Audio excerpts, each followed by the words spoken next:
नमस्कार, मी वसुंधरा काशीकर. महाब्रँड्समध्ये आपणा सगळ्यांचं मनापासून स्वागत. हेल्थ इज वेल्थ असं म्हटलं जातं आणि त्यामुळे सर्वांना दर्जेदार आरोग्य सेवा मिळालीच पाहिजे असा सर्वांचा आग्रह असतो. पण प्रत्यक्षात असं होत का नाही हा कळीचा प्रश्न आहे. याच प्रश्नाचे उत्तर शोधण्याचा प्रयत्न सामाजिक सुधारणांचे प्रणेते आणि सहकार महर्षी जयवंतराव भोसले यांनी केला. ग्रामीण भागातल्या लोकांना दर्जेदार आरोग्य सेवा आणि आरोग्य शिक्षण मिळालं पाहिजे यासाठी ते आग्रही होते.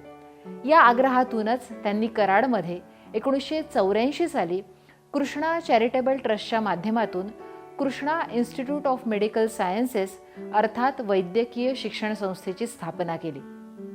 सुरुवातीला MBBS अभ्यासक्रम सुरू करण्यात आला. आज मात्र कृष्णा वैद्यकीय शिक्षण संस्था अभिमत विद्यापीठाच्या रूपानं डौलात वाटचाल करते. याच कृष्णा वैद्यकीय शिक्षण संस्थेला आज आपण भेट देणार आहोत.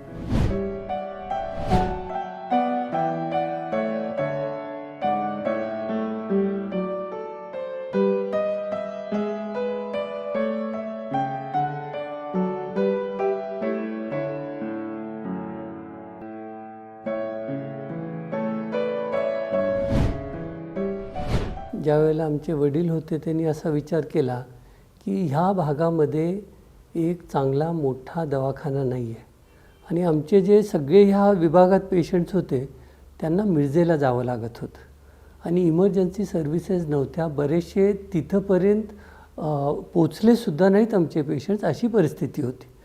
आणि म्हणून इथं चांगल्या आरोग्य सर्व्हिसेस तयार करायच्या ह्या विचारातनं पहिल्यांदा 200 बेडचा दवाखानाच इथं तयार झाला.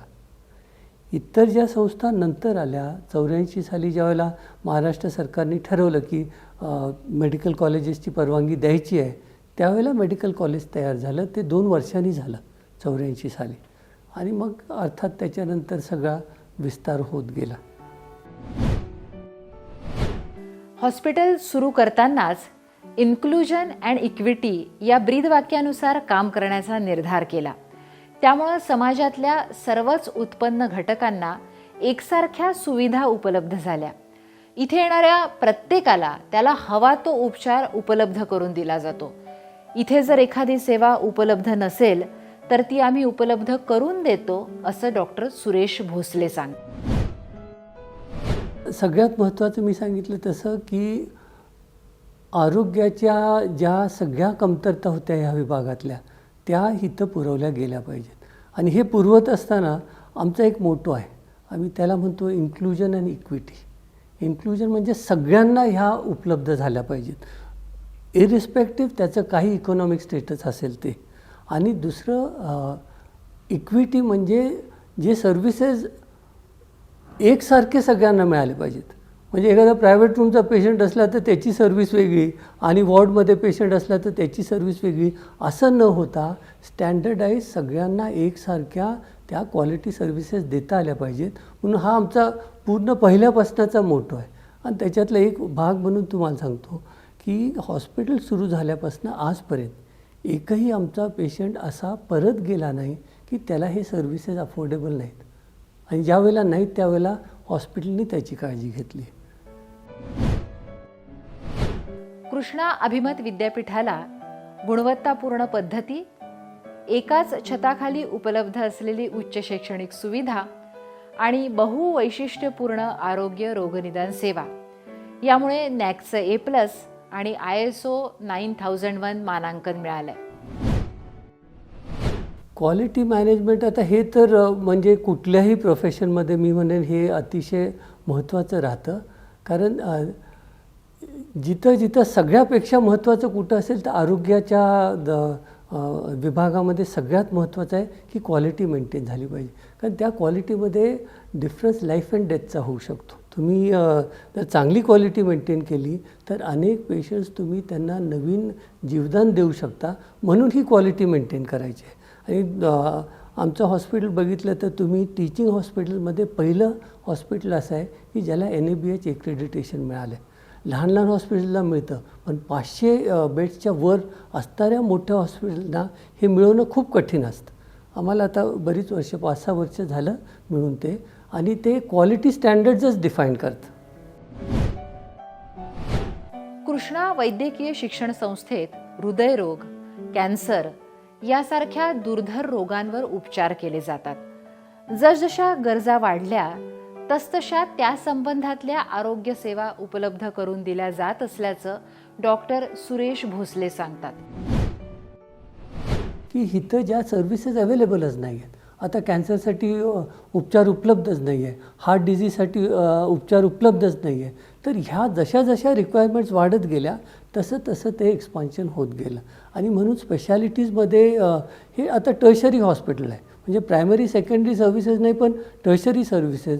म्हणजे आता ऑर्गन ट्रान्सप्लांट इथं होतं आहे, सगळ्या बायपास इथं होतं आहे, अँजिओग्राफी इथं होते, सगळ्या कॅन्सरच्या सगळ्या ज्या ट्रीटमेंट्स उपलब्ध आहेत, म्हणजे ज्या टाटा मेमोरियलला उपलब्ध आहेत त्या सगळ्या आमच्याकडे उपलब्ध आहेत.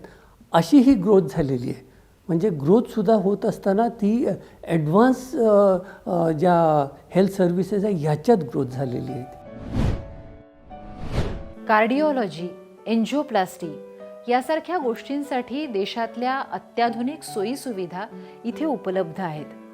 देशातल्या निवडक, सुसज्ज आणि अत्याधुनिक कॅथलॅबमध्ये कृष्णाचाही समावेश असल्याचं सहकारी अभिमानानं सांगतात. ज्यावेळी आपण हा सेटअप इन्स्टॉल केला एक 3 वर्षापूर्वी, त्यावेळी भारतातला हा 3rd सेटअप होता. आणि आपल्या सेटअपमध्ये जे कार्डिओलॉजीसाठी अद्ययावत गोष्टी लागतात त्या सगळ्या गोष्टी आपण त्यावेळी परचेस केल्या. उदाहरणार्थ cath lab he best of the best cath lab आपण त्यावेळी परचेस केली. या कॅथलॅबमध्ये आपण सर्व प्रकारच्या प्रोसिजर करू शकतो. आपण अँजिओग्राफी करू शकतो, अँजिओप्लास्टी करू शकतो, आपण इमर्जन्सी प्रोसिजर्स करतो, आपण लहान मुलांचे छिद्रे अँजिओग्राफीद्वारे बंद करू शकतो, पेरिफेरल अँजिओप्लास्टी, पायाच्या रक्तवाहिन्याचे ब्लॉकेजेस, हाताच्या रक्तवाहिन्याचे ब्लॉकेजेस करू शकतो. तसेच आपण ईपीच्या प्रोसिजर पण करू शकतो. आता ईपीच्या प्रोसिजर करणारे ह्या 3 जिल्ह्यातले मोठे सेंटर म्हणजे कृष्णाच. ऑलमोस्ट 3 ते 4 जिल्ह्यातले पेशंट आपल्या इकडे ईपी प्रोसिजरसाठी येतात. आणि most of the procedures, almost सगळ्या प्रोसिजर आपण स्कीममध्ये फ्री ऑफ कॉस्ट करतो. आता जे आपले हे कॅथलॅब आहे हे लेटेस्ट कॅथलॅब आहे, ज्याच्यामध्ये रेडिएशन कमी आहे, इमेज क्वालिटी इम्प्रूव्ड आहे. याच्यामध्ये आपण वेगवेगळे न्यूरोचे प्रोसिजर्स करू शकतो, पेरिफरल प्रोसिजर्स करू शकतो. त्याच्यामध्ये FFRची सोय आहे. 60 एकरच्या विस्तीर्ण जागेत कृष्णा वैद्यकीय विज्ञान अभिमत विद्यापीठ उभारले आहे. या कॅम्पसची उभारणी करताना एखाद्या शहराप्रमाणे त्याचं नियोजन करण्यात आलंय. ही कॅम्पस डेव्हलपमेंट करताना ह्याचा विचार जो झालेला आहे तो एक छोट्या शहराची जशी आपण डेव्हलपमेंट करतो तसं आम्ही केलेली आहे. म्हणजे काय तर वॉटर सप्लाय आमचा स्वतःचा आहे. आम्ही म्युन्सिपल कॉर्पोरेशनकडनं कुठल्याच सुविधा घेत नाही. मग तिथं फिल्ट्रेशन, क्लोरिनेशन आम्ही स्वतःचं करतो, डिस्ट्रीब्युशन आम्ही करतो. सुवेज ट्रीटमेंट जे आमचे 3 प्लांट्स आहेत, 2 मोठे आणि 1 लहान आहे. आणि सुवेज ट्रीटमेंट आमचं स्वतःचं करून सगळं पाणी रिसायकल करतो. सगळं पाणी आम्ही आमच्या गार्डनसाठी वापरतो. आणि फॉरेस्टकडनं 20 एकर जमीन आम्ही घेतलेली आहे झाडं लावायला. तिथं 5000 झाडं लावलेली आहे. त्याला या पाण्याचा वापर होतो. म्हणजे टोटल रिसायकल आम्ही पाण्याचा करतो. एनर्जी कन्झर्वेशन करतो. एनर्जी कन्झर्वेशनमध्ये आम्ही असं केलं की सगळ्या बिल्डिंग्स डिझाईन करताना नॅचरल लाईटचा वापर व्हावा.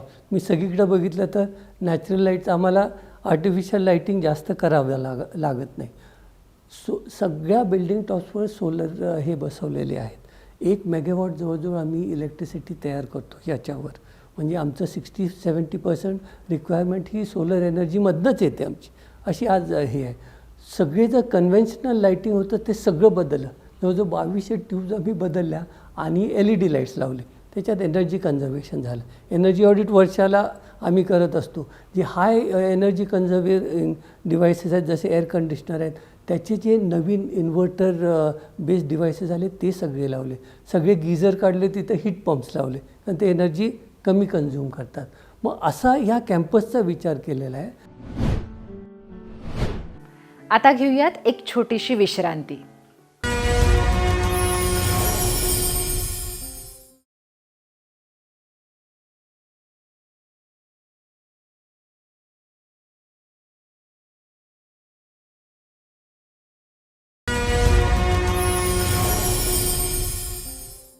विश्रांतीनंतर महाब्रँड्समध्ये पुन्हा एकदा आपलं मनापासून स्वागत. कॅन्सरसारख्या दुर्धर रोगावर उपचार करण्यासाठी 1998 पासून स्वतंत्र आणि अद्ययावत विभाग सुरू करण्यात आलाय. इथे आतापर्यंत 35,000हून कर्करुग्णांवर यशस्वीपणे उपचार केले गेले आहेत. तसं बघायला गेलं तर कॅन्सर विभाग हे कुठल्याही मेडिकल कॉलेज हॉस्पिटलमध्ये फार कमी प्रमाणात तुम्ही बघाल, परंतु कृष्णा हॉस्पिटलमध्ये 1998लाच संपूर्णपणे स्वतंत्र कर्करोग विभाग रेडिएशन सहित त्यांनी चालू केला. आज मेडिकल कॉलेजमध्ये पूर्ण वेळ शस्त्रक्रिया तज्ज्ञ, किमोथेरपी तज्ज्ञ आणि रेडिएशन थेरपी जी अत्याधुनिक टेक्नॉलॉजी आहे लिनियर ॲक्सेलरेटरची, ह्या सगळ्या सुविधा कृष्णा हॉस्पिटलमध्ये डॉक्टर सुरेश भोसले हे स्वतःच अत्यंत निष्णात कर्करोग तज्ज्ञ आहेत आणि ते स्वतःच ब्रेस्ट कॅन्सर सर्जन आहेत. आणि आजही इतक्या व्यस्त त्यांच्या कामकाजामध्ये सुद्धा त्यांचं प्रामुख्यानं म्हणणं असतं किंवा त्यांचं प्रामुख्यानं जी आवड आहे ती कॅन्सर शस्त्रक्रिया आहे. आजही ते नेहमी रुटीनली कॅन्सर शस्त्रक्रिया करत असतात. आत्तापर्यंत कृष्णा हॉस्पिटलमध्ये 35,000हून जास्त कर्करोग रुग्णांनी उपचार घेतलेले आहेत आणि बरेच जण त्यामधून पूर्णपणे बरे होऊन चांगलं आयुष्य जगत आहेत. विद्यापीठाच्या कामकाजातही ई-लर्निंग, नवतंत्रज्ञान, सुसज्ज ग्रंथालय, जगभरातील मेडिकल जर्नल्स अशा गोष्टींचा अवलंब आणि उपयोग केला जातो. आता काय युनिव्हर्सिटीची कल्पना मुळात अशी आहे की काही ह्याच्यावर म्हणजे अभ्यासक खूप तयार झाले तरी एक प्रख्यात सेनेटर होता याच्यातला अमेरिकेतला, ज्यावेळेला हे हॉवर्ड आणि ह्या युनिव्हर्सिटीज तयार झाल्या, त्याचं एक पुस्तक आहे माय आयडिया ऑफ अ युनिव्हर्सिटी म्हणून. न्यूमन नावाचा तो सेनेटर होता. तर त्याच्यामध्ये एक ते महत्त्वाचा भाग तो असा आहे की कॅम्पस काय आहे. आजही आम्ही म्हणतो आमचं कॅम्पस काय आहे, तर हे knowledge seekers and knowledge providers असं कॅम्पस आहे. नॉलेज सीकर्स ही मुलं येतात तिथे शिकायला आणि नॉलेज प्रोव्हायडर्स हे शिक्षक आहेत, स्टाफ आहेत, जे त्यांना हे पुरवत असतात. तर यांचं एक हार्मोनियस कम्युनिटी इथं तयार झाली पाहिजे. आणि म्हणून तो असं म्हणतो त्या ह्याच्यामध्ये की with whom and amongst whom you have done your education, ह्याला फार महत्त्व आहे. म्हणून आपण जे मेंटरशिप म्हणतो की आपण काही आपल्या टीचर्सकडं अशा तऱ्हेनं बघतो की ते आम्हाला म्हणजे लाईफमध्ये ज्या गोष्टी उपयोगी होतील हे शिक्षण आपल्याला मिळतं आणि ते मिळत असताना आपल्या लक्षात येत नाही, पण ते लाईफ लाँग आम्ही म्हणतो कॅम्पसमधलं लर्निंग हे लाईफ लाँग लर्निंग राहिलं पाहिजे. विद्यार्थी हा जो विद्यार्थी आमचा हा शेवटपर्यंत विद्यार्थीच राहतो. आणि आम्ही शिक्षक म्हणून असं बघतो की आम्ही म्हणतो की एक वेळ असं असतं की आम्ही आमच्या शिक्षकाकडनं शिकतो, पुन्हा आम्ही शिकवत असतो मुलांना, आणि एक वेळ अशी येते की आम्ही मुलांच्यापासून शिकतो. आज जर आम्ही ह्याच्यात बघितलं तर ई-गव्हर्नन्स आम्ही आणलेलं आहे, पेपरलेस गव्हर्नन्स आणलेलं आहे युनिव्हर्सिटीमध्ये. आम्ही सगळ्या लॅबॉरेटरीज आणि लेक्चर हॉल ऑल टीचिंग एरियाजमध्ये स्मार्ट बोर्ड्स प्रोव्हाइड केलेले आहेत. त्याच्यामुळे ई-लर्निंगला आज महत्त्व आहे. त्याच्यामुळे ते इमिजिएटली ॲडॉप्ट झालं पाहिजे, कारण हे इतके महत्त्वाचे रिसोर्सेस लागतात. आज मी म्हणतो की आता मी डॉक्टर होताना जे शिकलो, ज्या पद्धतीनं शिकलो, मला नेहमी असं वाटतं की आज मी शिकायला आलो असतो तर बरं झालं, खूप मला जास्त रिसोर्सेस हे उपलब्ध झाले असते, जास्त मी चांगलं शिकू शकलो असतो. आजही असं वाटतं. आमचे लर्निंग रिसोर्सेस जे आहेत, तर लर्निंग रिसोर्सेसमध्ये आपण आपले प्राध्यापकही म्हणतो, कारण आपण त्यांच्याकडनं शिकत असतो. आणि सगळ्यात महत्त्वाचं आज असं झालं आहे की नवीन टेक्नॉलॉजी आली, इंटरनेट आलं आणि हे लर्निंग रिसोर्सेस इतक्या मोठ्या प्रमाणात उपलब्ध झाले की लायब्ररी सुसज्ज असणं हे अलीकडच्या काळामध्ये जे टीचिंग पॅटर्न्समध्ये आम्ही सेल्फ डायरेक्टेड लर्निंग म्हणतो, याच्यातनं ते उपलब्ध होऊन जातं. आणि म्हणजे अनलिमिटेड रिसोर्सेस आहेत. पूर्वी आता आम्ही 300पेक्षा जास्त फॉरेन जर्नल सबस्क्राईब करतो, Indian journals may be 100-150 Indian journal subscribe करतो, परंतु ई जर्नल्स जे अवेलेबल आहेत ते हजारात आहेत. 20,000 जर्नल्स अवेलेबल आहेत. म्हणजे हा फरक झालेला आहे लायब्ररीमध्ये. म्हणजे सगळ्यात महत्त्वाचा लर्निंग रिसोर्स आत्ता हा लायब्ररी आहे, म्हणून त्याच्याकडे एवढं लक्ष दिलं आहे. टू चॅलेंज एस्टॅब्लिश कन्सेप्ट्स हे विद्यापीठाचं ब्रीदवाक्य आहे. रूढ संकल्पनांना आव्हान देता येईल असं शिक्षण इथं दिलं जातं आणि संकल्पनांना आव्हान देण्याची क्षमता संशोधनातूनच येते. आमचं इथं बौद्ध वाक्य बघितलं असेल, इथं ते मीच तयार केलेलं आहे. त्याच्यात मी असं म्हटलं पहिल्या वाक्यामध्ये की टू चॅलेंज इस्टॅब्लिश कन्सेप्ट्स.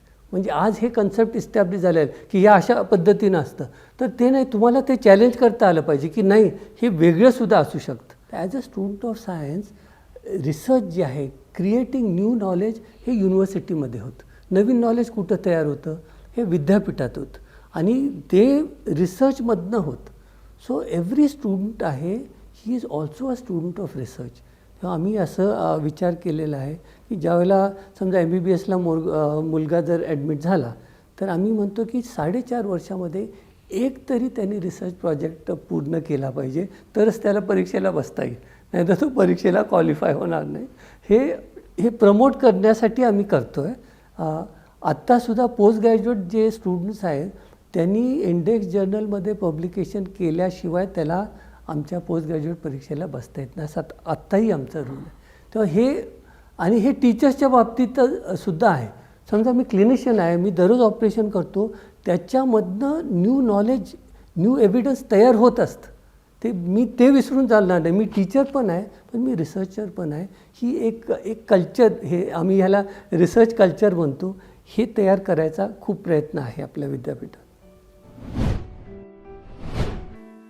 आपल्याकडे पब्लिक हायस्कूल नाहीत आणि त्यामुळं पब्लिक हेल्थसाठी काम करण्यावर भर देत आरोग्यविषयक विविध सरकारी योजनांची अंमलबजावणी इथे केली जाते. त्याची दुसरी एक जबाबदारी अशी राहते, ही कम्युनिटी डेव्हलपमेंट आहे. तर हेल्थ सायन्सेसमध्ये कम्युनिटी वर्क हे फार महत्त्वाचं आहे. आपल्या देशामध्ये पब्लिक हेल्थ स्कूल्स नाही आहेत बघा, पब्लिक हेल्थचे कोर्सेस आहेत, पण शाळा नाही आहेत. तर आम्ही अनेक वर्ष हे प्रपोज करतो आहे की पब्लिक हेल्थला जास्त महत्त्व दिलं गेलं पाहिजे. आपल्या देशात असं म्हणतात की जर तुम्ही पब्लिक हेल्थवर एक्सपेंडिचर जर तुमचं झालं, तर डिझीज बर्डन निम्मं होईल तुमचं, आणि सगळे कम्युनिकेबल डिझिजेस हे कमी होऊन जातील, लाईफस्टाईल डिझिजेस लवकर तुमच्याकडे येतील, हेल्थ एज्युकेशन चांगलं होईल. तर ह्याच्यात थोडीशी आपली कमतरता आहे आणि याच्यासाठी बरेच प्रोग्राम्स आम्ही चालवतो. आता आम्ही दर 15 दिवसाला हेल्थ कॅम्प्स घेतो. आम्ही HIV प्रिव्हेन्शनसाठी 10 वर्ष हा प्रोग्राम चालवला, की ज्याच्यामध्ये हा युनिक प्रोग्राम असा होता की त्याला आम्ही वर्कप्लेस इंटरव्हेन्शन म्हणायचो. ह्याच्या व्यतिरिक्त आम्ही कॅन्सर प्रोग्राम राबवतो. कॅन्सर प्रोग्राममध्ये अर्ली डिटेक्शन अँड ट्रीटमेंट हा प्रोग्राम आहे, आणि अर्ली डिटेक्शन ट्रीटमेंट झालं तर पुढची ट्रीटमेंट सगळी आम्ही आमच्याकडे करतो. तेव्हा अशा कम्युनिटी सर्व्हिसेस जेवढे नॅशनल हेल्थ प्रोग्राम्स आहे, आता national prevention for blindness program आहे किंवा ट्युबरक्लोसिस कंट्रोल प्रोग्राम आहे, हे जेवढे सगळे सरकारचे मदर अँड चाइल्ड हेल्थ आहे, हे सगळे आम्ही राबवतो.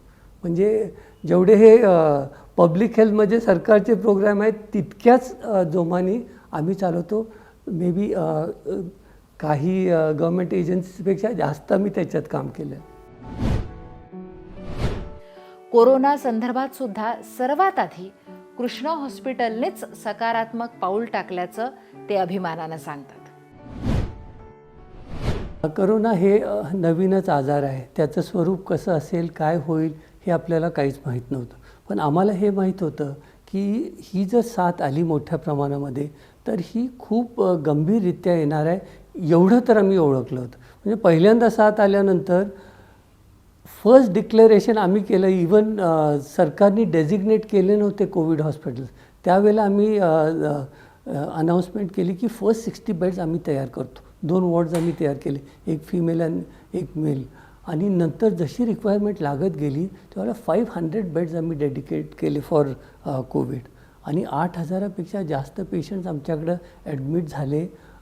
सगळ्यात कमी आमचा मृत्यूदरसुद्धा फार कमी आहे. टर्शरी सगळे सिरियस पेशंट्सच आमच्याकडे आले, आणि रिकव्हरी रेट अतिशय आमचा चांगला राहिला त्याच्यामुळं.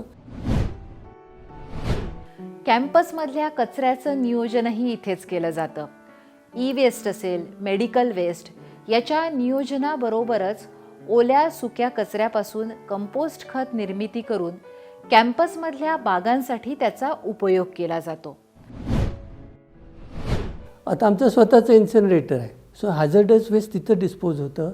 ई वेस्ट आणि प्लास्टिक वेस्ट हे सेग्रिगेट ॲट सोर्स होतं आहे आणि त्याला जे स्पेसिफाईड वेंडर्स आहेत त्यांच्याकडेच डिस्पोजल होतं आहे. तर अशा ज्या गोष्टी आहेत, आता जे गार्डन वेस्ट तयार होतं आहे किंवा जे मेसचं वेस्ट तयार होतं आहे, हे सगळं आम्ही कॉम्पोस्टिंग प्लांट आहे आमचा, त्याच्यात आम्ही कॉम्पोस्ट तयार करतो आणि गार्डनला वापरतो. असं सस्टेनेबल ग्रीन कॅम्पस तयार करायचा हा विचार होता. टोबॅको स्मोकिंग कॅम्पसवर बँड आहे थोडक्यामध्ये. नो व्हेकल झोन आहे. एअर क्वालिटी स्टँडर्ड्स आम्ही मेंटेन करतो. सो आता ग्रीन सर्टिफिकेशन कॅम्पससाठी जायचं आहे. त्यासाठी आता ग्रीन बिल्डिंग नॉर्म, नवीन बिल्डिंग ज्या आम्ही तयार केल्या आहेत त्या सगळ्या ग्रीन बिल्डिंग नॉर्मने तयार केलेल्या आहेत. म्हणून हा कॅम्पसचा विचार करताना एक नवीन शहर एक कसं वसावं अशा पद्धतीनं छोट्या प्रमाणामध्ये असा विचार इथं झालेला. कृष्णा वैद्यकीय विज्ञान अभिमत विद्यापीठ ग्रामीण भागातच नाही तर सर्व उत्पन्न गटातल्या लोकांसाठी वरदान ठरलंय. आरोग्य दूत म्हणून काम करत असलेल्या या विद्यापीठाच्या आणि डॉक्टर सुरेश भोसले यांच्या देदीप्यमान वाटचालीसाठी शुभेच्छा देत आज इथेच थांबूया. पुन्हा भेटू नव्या भागात नव्या ब्रँडसह. तोपर्यंत नमस्कार.